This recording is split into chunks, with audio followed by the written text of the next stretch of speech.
Okay, the second book of the week that I purchased is something I wholeheartedly recommend.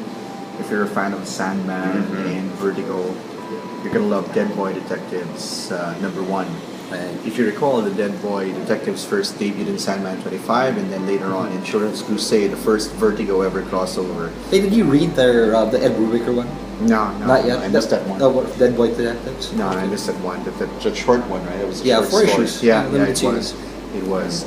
But I love them in Children's Crusade. Okay. That was a fantastic series that to date has not been collected in trade format. There's plans. I hear they're this year. Oh, hopefully they will.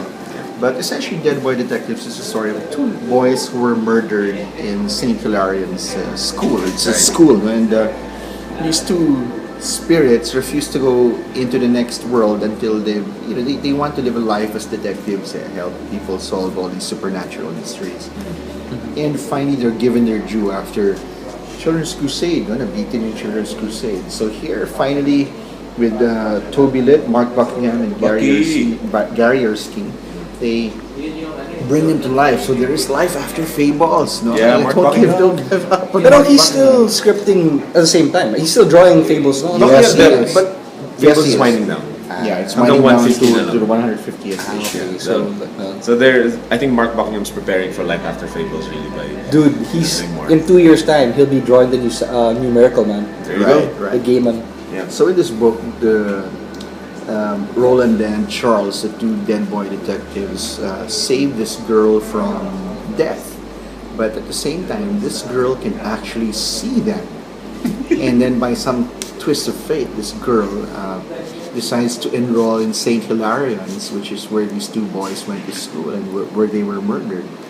And they decide to go back not only to protect her, but also to solve the mystery of their deaths. No, I don't want to give too much away, but what makes this a good book? One, it carries on about two very interesting characters. How often do you read about Dead Boy Detectives? Yeah, Yes, exactly.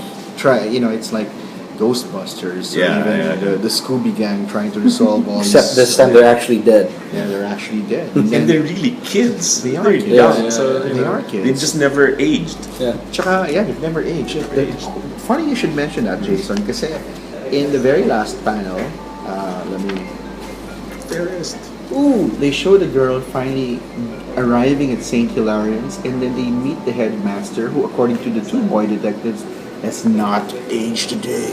Dun, dun, dun. So therein lies the mystery. Okay, okay. Spoilers. And So you this is know, an ongoing, right? It's an ongoing It's not just a series. mini. No.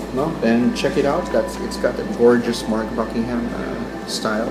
Yeah, if you're a very fan much. of Steve, Very, very famous. Yeah. if you're a fan of his style or Steve Rude's style of Nexus fame, you're gonna love Dead Boy Detectives. So check it out. It's a pretty good book. Fantastic storytelling. It's Vertigo. There's always a watchword when it comes to quality. But It's a good book. does he get Neil Gaiman's voice with the The cool thing is, I think detectives? it's a yes and a no. It's a good thing because that you don't want him to be a Gaiman clone. Right.